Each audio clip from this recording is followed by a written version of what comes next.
G'day YouTube, my name's Lance. Welcome to Bundy Bear's Shed. Well, the weather report. Look, lovely and sunny. Over the weekend, Saturday, Sunday, we had a few showers, 5 millimetres of rain, just very light drizzle. This morning it's 7 degrees and I think it'll get up to low 20s today. I forgot to look at that. I was busy looking at the cold part, but yeah, 7 degrees feels like 5 or something like that. But look, it's not too bad. When I look outside there, the sun's up, the sky's blue, no breeze in the trees. Can you hear that crow in the background? There he goes. You may not because I've got the sound cancelled out with the sound gear, but pardon me. But anyway, yeah, it's a good time of the year for getting stuff done and yeah, getting everything happening. The club rally, it's moving along okay. I had a meeting at the, we were going to buy some alcohol from the Sugarland Tavern, and they were going to let us buy the grog, then what we hadn't used we could return, but if we got it cold, then we had like a pallet of grog to keep cold, keep in eskies, and they were going to supply us some ice and things like that, so which would have helped, but it's always a hassle. How do you keep these cartons cold and not have them go soggy so you can return them? So member Paul, he suggested I go and see the Tats Hotel in Bundaberg, and so I went and had a chat to them the other day, and yeah, they're part of their service, as if we say buy $2,000 or $3,000 worth of alcohol, they'll stock a cold room for us, and one of our members can go and get the cold room and we can plug it in on site there and bring the alcohol in to the bar area. We've hired the bar area. We can bring some alcohol in, but we can leave the rest out in the cool room. And the benefit of that to the club is we can just plug the cold room in, have all the alcohol stay cold, you know, pub temperature cold, and at the end of the weekend, whatever's not taken out of there and still in full cartons and not used and still sitting where it is, the pub will return it, take it back as a return and a refund. So that way there'll still be, you know, open cartons of beer and things like that, and probably on the Sunday we'll just offer them to members at cost price, and see who wants to take what home. I better go with an empty fridge. But pardon me, as a first-time rally and doing the bar for the first time, we're not sure what we're going to use. I'm just checking that the numbers are going up on the sound thing. I've done it right. Woohoo! So yeah, we're going to start off with over in Australia here we have like Great Northern as a brewer, and they have a heavy and a super crisp, a light. A couple of members want 4X heavies and 4X golds, and Hahn 3.5 for the beers, and yeah, Bundaberg rum and cola cans, Canadian Club, Jack Daniels cans. We're only allowed to have cans, no stubbies. I mean, it's part of the council rules. The publicans tell me that the hard lemon, it looks like solo lemon, but it's got alcohol in it, and the ginger beer sells well. So look, we're going to get a couple of grand worth of alcohol and throw in the bar there and see if we can make a couple of bucks for the club on it and try and make this rally pay. I went out there the other day with Ed. Ed's a member that, he's 70 Ed, and he does the fencing, and he'll go out there the day before. He's very regimented. He'll have a, let's just say a blue line for the outside fence where that'll go, and we bought him a little walk behind paint marker so he can go up with the marking paint. Then he comes in 1.5 metres as per ACRA guidelines and puts a line there, and all the members, anyone displaying has to keep that 1.5 metres, or I think it's 1.5 metres, away from the fence just for safety's sake, so you can still talk and all that. So we also brought in a little bylaw rule for the club with the fencing that we were putting it in the corner of the gate, and if people put, you know, a motor here and a motor there and a motor there, and someone with a disability or a walker or something come into the compound, well, they've got to get through the gate, in there, then there's an engine just there, and so they've got to get in and around and turn. So we've brought it in now that, because our members, you know, the Vintage Machinery Club, we have a lot of older members, so the deal is now that, pardon me, we put a gate in the middle of the long side, or, pardon me, the middle of the fence. We leave 1.5 metres width with nothing there, and so any members on a walker, a disability, a gopher, we can open the door, open the gate. They can go straight through unhindered, haven't got to make any turns, and there'll be a gazebo in there where they can sit under cover and be part of the show. The other benefit of that is if anyone does have a turn or a bit of an accident in the compound, ambulances and all that can go straight in, pick them up straight out. You know, it's just clear access. So Ed looks after all of that, and I noticed at the meeting, like Ed does the fence, and it's just Ed's thing, and yeah, look, it's great. And we went out and had a measure up, and we've got a lot of stuff coming. At the moment, we're up to, look, we're up to, I've got a couple of exhibitor registration forms to put through, but we're up over 75 engines in the compounds now. But I mean, we have one bloke bringing 4 like pedal lathes and things like that. We have the blacksmiths from the Gayndah Museum putting on a display of blacksmithing. Ian and Grumpy Dave next door, he's been, because of his disability and he can't get around, he's been collecting jacks, car jacks.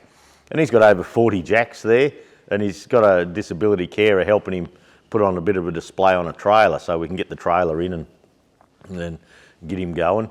The Peter Mulhall, he's a club member. He may not be a foundation, but he's been there an awful long time. He has a display of LV fishing reels, and so Peter will be there. Ian and Jenny from up at Yundarran. Jenny has like a 6-metre display of kitchenwares in a gazebo, and Ian's got like walk behind ploughs, rotary hose and all that tacks onto the end. Pardon me. So yeah, it's going to be good. We've got the the Heritage Motorcycle Club coming, and we've invited the Vintage Car Club, but we haven't really heard back from them. They have a shed on site, and there's plenty of room for parking around, so if they'd like to park around their shed so they can pop in for a cuppa and all that, well, we're happy with that. We have Zach Henningsing from Emerald coming in with his chainsaw collection. Now, Zach's got a cracker of a chainsaw collection. Yeah, 2-man saws, all sorts of things. Rack from Kangaroo, he's bringing chainsaws over as well. And we're trying to line up a bit of soft timber because Rack said he'd do a bit of chainsawing for us if we got a bit of nice timber, not hard old shit. So that was his words. And pardon me. I've got the asthma happening, but I have been spray painting, which I'll show you later. But I've had all my masks and carbon filters and all that on for 2-pack, but it still seems to get in. Pardon me. We also have draft horses there. They'll be tootling around over the weekend. We have a big steam roller, the proper steam-powered steam roller from Mike Gallagher. I was talking to Malteser, my old mate Malteser. He's a bloke I helped with the Chamberlain gearbox years ago now. And Malteser sent me some photos through of what he's bringing, and he's bringing a early McDonald roller and a McDonald tractor. Now, there's not a lot of those McDonald tractors around. Both McDonald items are Australian made. He's bringing that, and he also sent me a picture of his Hart Par 2850 that I might have showed you ages ago. I did some work on with him. I think I made caps for the carburetors, and I think I made cap for the carby, and I made an extension for the crank so you could hand crank it without getting your fingers so close to the rear wheels. I mean, he's coming. Member Tim Preby, he's bringing, I think, 2 bulldogs and 3 field marshals, and he's got I want to say 745, but I think it might be 744. Anyway, it's a Massey Harris that they've popped a V8 Cummins into. And look, it's a lovely tractor, beautiful 2-pack paint and all on it. And he's going to bring that and give it a bit of a rattle. Rob Gorton, he's one of the sponsors of the show. They're bringing around 40 engines in. and he's bringing a big McDonald 2-stroke. So as you dug off, she'll go. At the rally, we're having the Southern Cross engines. We're going to have one of every model of petrol Southern Cross engine that they ever made. And look, sounds a lot, but like it's only a dozen engines or 15 engines or something like that. But I mean, Indy sorted that out.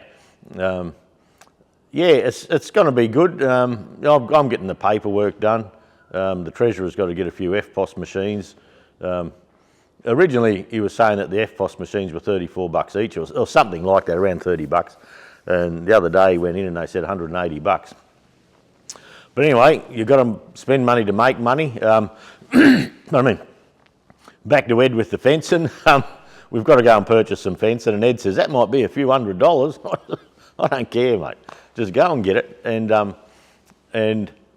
the club, like the fencing will never go astray, and it's a one-off purchase. And we can't have someone turning up and we say, oh, sorry, mate, you better leave it in your trailer. We haven't got enough fencing for an engine compound for you. The tractors, we've got buckets and buckets of tractor room, so if you want to come, bring a tractor. Yeah, it's going to be a good thing. So we've separated the whole safety area. Alan, the club secretary, Alan used to run Borrell in Queensland. He was the big kahuna, and I think even down south a bit. But anyway, he's going to be the safety officer, the overall safety officer, and Tim bringing the bulldogs and that, he's going to be the safety officer for the tractors. And we got the Harrison and Jackson Kemp, the young fellas in the club. They're having their first run as a safety officer at the rally for the engine compounds, and that's like I love getting all the young folk in the club involved. The old blokes are getting to the stage where, oh, we're too old for this, too old for that. It's hard to lift, it's hard to do something else, and they've got all these excuses why they shouldn't do shit, and which is fine. You know, the body gets weak. Look at mine, bit of a train wreck, but yeah, the young fellas are keen, and yeah, so we use some of the young muscles and all that. So yeah, look, it's coming good, but most of my time has been on the rally.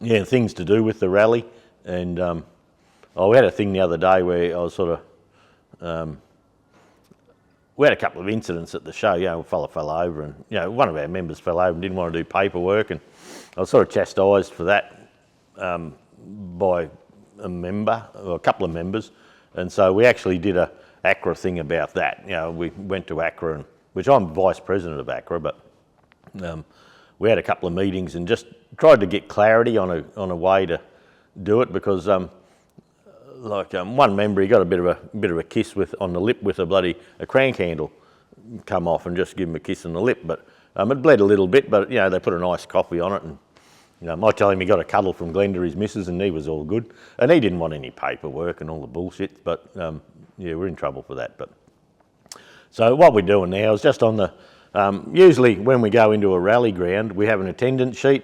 I mean, anyone in the paddock just signs on, you know, that they're there for the day. So if there's any accidents or that, you know, we're sort of covered. You know, that they were there. If the insurance company says, "You sure they were there?" We'll say, "Well, here's the attendance sheet they signed," and then at the bottom of the attendance sheet, whoever takes a safety briefing before we start engines for the day, they sign off that they've done that, and so we're just going to put a little space there. If there's been an incident and they don't want the paperwork, like there's no big paperwork bullshit trail, you can just put Barry fell over, no paperwork required, or something like that. So that's all we're doing. And yeah, it doesn't have to be a big paper trail, but the thing was, if it's a member of the public trips over something while we're loading, unloading, or something like that, well, they'll get paperwork like you won't believe. But anyway, that's the shit part of the hobby, I reckon, all the paperwork and people looking out who's done it, and you haven't done this, and I don't want any part of that. I just want to get the hobby, you know, keep the members happy, try and keep the whole show on the road. So we've got that sorted. We're going to have to put an assistant treasurer in next year. We have a treasurer, it does a cracker job, and part of the treasurer's job by law, you know, the government tells us when you have an incorporated association whose job is what, and part of that, apart from paying the bills and all that sort of thing, part of that job is, as a treasurer, is keeping track of club assets, and you know, just that's there and that's there, and you know, go around once a year and just have a look at everything, make sure it's all there and accounted for and all that. But our treasurer Trevor, he's decided that he doesn't want to do that.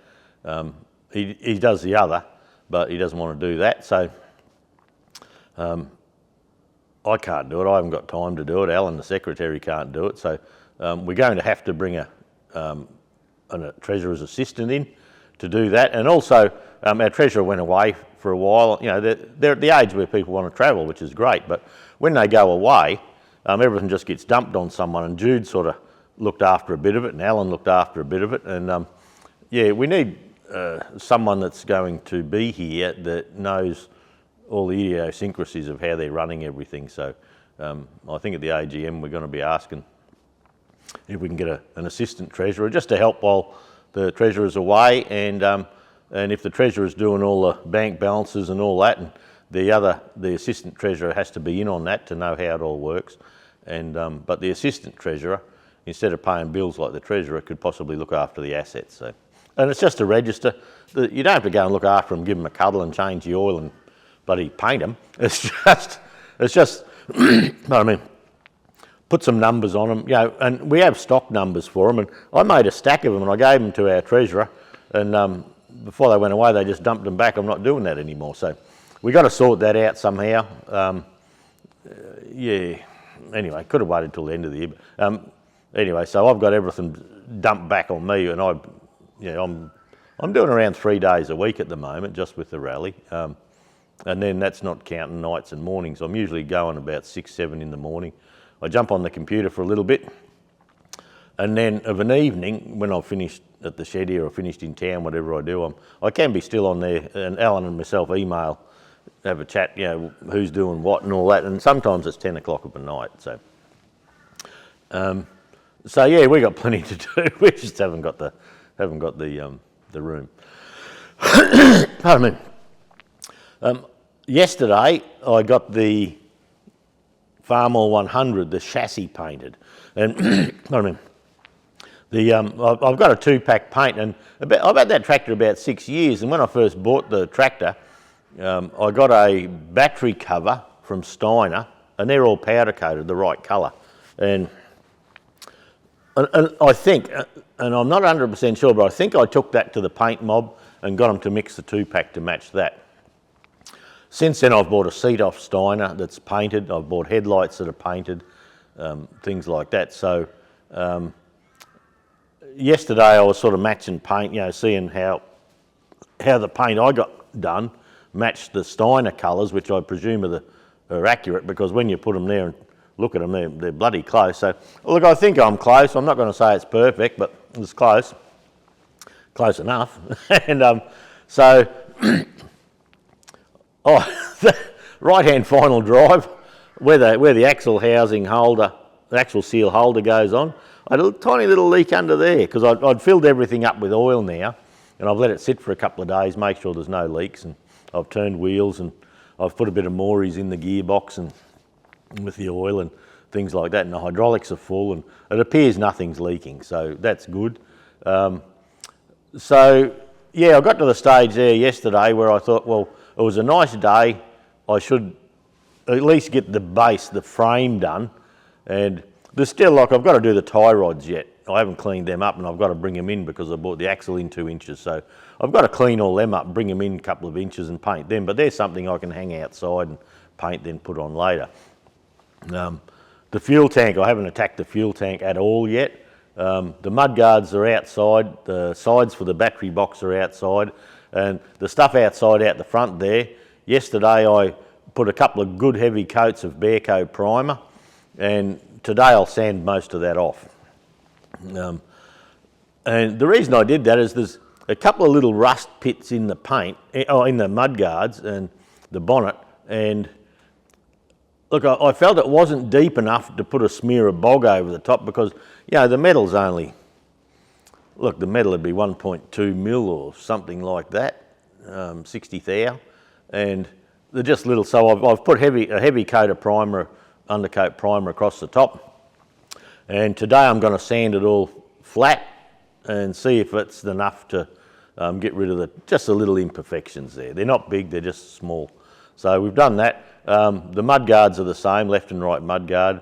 The toolbox under the seat I got all done yesterday. I bought that off Steiner 6 years ago, and I had it on the tractor, but when the tractor was outside in the waiting room, just open air, the moisture and that got into it, and you could just see little bits of surface rust because all it had on it was red oxide. So red oxide can be a little porous if it's not, if it's not put on properly, sort of thing. So yeah, I've got a few bits and pieces and knickknacks out the front there to sand this morning, which will be nice because it's going to be nice and sunny out there. I'll put the radio on and see what the dog's doing and go out there. But yeah, I started the starter motor on the tractor. When you pull the lever, it's a Delco Remy, and you pull the lever and a set of points comes down and shuts it, but you'd pull the lever and you'd have to pull a couple of times and help it along to get it to fire up. So I thought, well, I'm this far in, I may as well do a quick reco on the starter motor. So I started that Sunday morning, but I didn't get to finish it. Kempy come along for a chat, then I had to go and get tidy, go to the meeting on Sunday arvo, and then brother-in-law Mike's up from down south, so we went out and had dinner with him. So the starter motor's still in bits. But look, that's all right. That'll give me something to show you on the walk around. Look, that's all good. I still have to, on the Farmall 100, there's big heavy cast centres. They're 36-inch tyres or rims on the back, and there's big heavy cast centres in there. I haven't cleaned them up at all yet, not a sausage. And so today, I might get the front wheels on, maybe, and I've painted all the centres. The outsides I put new tyres on a while ago when I first bought it, and I sort of put a bit of Massey Ferguson wheel silver, best paint on the bloody thing. But anyway, a bit of Massey Ferguson silver on the rims. So I'm having a look at that. I think it's still good. I won't have to paint them again. I'll have a look, but I do have to do the back rims anyway, so I'll probably strip the rims apart. I was going to put new tyres on the back, but look, I haven't got the time to root around like that just at the moment, and I spent an extra $1,200 on parts on it last week. So yeah, it's probably enough for a bit. Look, the tyres stay up, it will roll on them. It won't look the best with the older tyres, but anyway, I'll try and tyre black and make them look a bit nice anyway for the show. But I do have a full,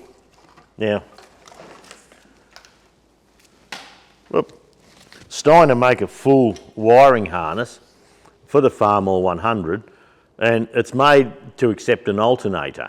Now, it's a bloody cracker of a harness. They even go right down to the new fuse holder, and it's all tagged like that's number 30, 37 and 36 and 37, and they give you a sheet, and the sheet tells you like this terminal here, terminal 40.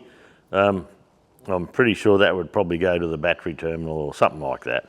I'll work it out, I'll just lay it down the side, but they do put a sheet in there, and the sheet says wire 1 goes to the ignition switch, wire 2 this and that, and they give you a bit of a list of where it goes. But I opened mine and only half the sheet's there, the top half's missing. So I start at 30 something and go to 50 something. Pardon me, but on the Steiner Tractor Parts website, often if you look at a part, there is a file there that you can click into, and that sometimes will give you a PDF document of something to do with that. And I know particularly on the carby kits, you buy a carby kit, then there'll be a little PDF there and you can download that, and that gives you a breakdown of how to fit the kit. But there's also one in the box. So I haven't looked yet, and I was going to do it last night, but I had craft. And so, yeah, I'll get that and have a look. I've got the alternator sitting on there. The bolt's too short by about 1/4 of an inch on the bottom. I've got to buy one when I go to town. I've got the radiator all assembled and ready to go in today. But the main thing today is going to be sand panels and get them ready for paint. So I'll see how I go with that. Yeah, I don't know if I got to rejig some, but I knew it. I haven't even started on the tank, like I said, and the panels take me quite a long time normally. So yeah, I like the mechanicing, but the panel work gives me the shits a bit because I'm not good at it. But anyway, we'll see how that goes. But look, I'll go handheld for a bit, and I'll take it for a bit of a walk, eh? Show you what I've been up to. Okay, here's the old girl on the hoist. I chose to leave the radiator out to get all up in there properly, just to make sure it was all sealed and well done. The little petrol tank's on, the oil filler cap sitting there, all painted up. Look, everything's looking pretty good. I chose to put all the gauges on and mask the fronts of them up. So yeah, just so all the backs got painted correctly and things like that. There's a little bar goes in through here to support the radiator, to support that. But that's the 2-pack red. I've got a nice gloss on it all. Like I say, I haven't got the tie rod ends on it yet. I have the radiator all painted up there. The fuel tank, like I say, I haven't started yet. There's a little dint there I've got to fix, and a little rust piece there I'll probably grind out and bog. New fuel caps, they're all painted up. But look, it's all looking pretty good. I've got a nice gloss. I've got all the corks in all the holes like they had in the factory. I've got the seat bracket on. The mud guards aren't on yet. But yeah, look, it's looking okay. Okay for a dirty old tractor. It's nice and touch dry this morning. Oh well, it's 2-pack. It's chemically cured paint, so we know it's going to be pretty good. But yeah, look, I'm quite happy with the paint. If we come for a walk, the shed's getting messier and messier as time goes on. Now we'll come round here. I'm not putting anything into cleaning at the moment. So, does that light help or hinder? Probably hinder. So yeah, I've tidied up. The armature is actually bent a little bit, and that's what the dial gauge is doing here. And I actually put the dial gauge on, and I've been using a little brass punch, and I've trued it up to within a couple of thou. So that's all true. So then I drilled a centre up it to support it. Tidied up the commie here. Then this tool here, that's just a tiny little. I'll see if I can turn that around for you. I am undercutting the commies, and I'll try this.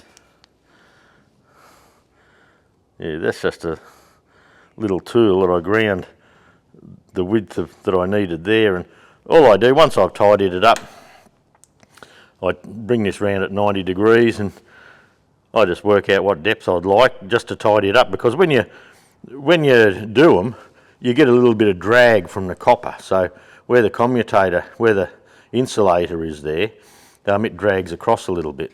So even though they say you shouldn't do it, I've always done it on starters, so I've just undercut it slightly. So that's ready to go back in when I get a minute. This bloody bench here, frightening. Yeah, I'm back to using this gun here. Now this is from Trade Tools, and I started out with a Sparex gravity gun. Where are we there? That'll do for the moment. Yeah, Sparex gravity gun, and look, I've had good run with them over the years, but that one yesterday, like I've run thinners through them and I keep them clean normally. Inside, you know, when I finish I flush everything out, I put thinners through, I reflush it, and you know, they get a couple of runs of thinners. They don't get stripped down every time. But that needle yesterday just would not seal, so you can see painter's boot, and you can see the drops on the ground there. Didn't matter what I did, I pulled the needle out, tidied it up and all that, I could not get that needle to seal, so it was always just drip, drip, drip, drip. Didn't matter whether air was on it or not, so I ended up chucking that to the shit house, and lucky I had a spare Renegade gun that I've still got to use again today. Now, this gun here, I always keep one of these around, and I normally use them for undercoat and primer. They have a big 1.8 tip in them, and away they go. But yesterday, I already had the 2-pack mixed and ready to rock and roll, and I had a gun that it just made a mess, just incredible. So yeah, I grabbed this old girl. It was brand new. I had sitting there, and that got the job done. So that's what I'm going to use today. That's probably going to go in the bins. Give me the shits, and we'll go from there. If we come outside, the glare will probably get you here. Oh, not too bad. So the battery side covers, the inspection covers and all that, I've primed all them. Now they baked in the sun yesterday for quite a few hours. They're very dewy this morning, and I actually left them out in the dew, so it would cycle them, you know, hot and cold, and that it seems to help paint, I reckon. It sort of helps it set a bit. So this morning, that's the good one. This one had a couple little rust pits in it, but that should sand up nicely this morning. The PDO cover, I've got that as straight as I can. It's just a couple of, I just can't get a nice curve around there, but look, that's going to be okay. These guards, where that heavier pitting is there, that's behind the seat bracket. But up here, there's a little bit of pitting through there, and look, it's mostly disappeared by the look of that. So anyway, that's today's job. Bring the hose out here, we'll sand the guards back, see if we can get them to a stage where we can get a bit of paint on them. The bonnet, you can still feel a couple of, there's one little fella there. I'm not sure if you can see it just there. And it's just a tiny little rust pit, but by the time I take the top off there, and I don't care if I've got to do it a few times, you know, tidy it up and then redo it, I'm happy with that. So, but yeah, the sun's on its way. While we're out here, we'll go over the loading ramp. Did you know there's a rally on? No, just letting you know. Yeah.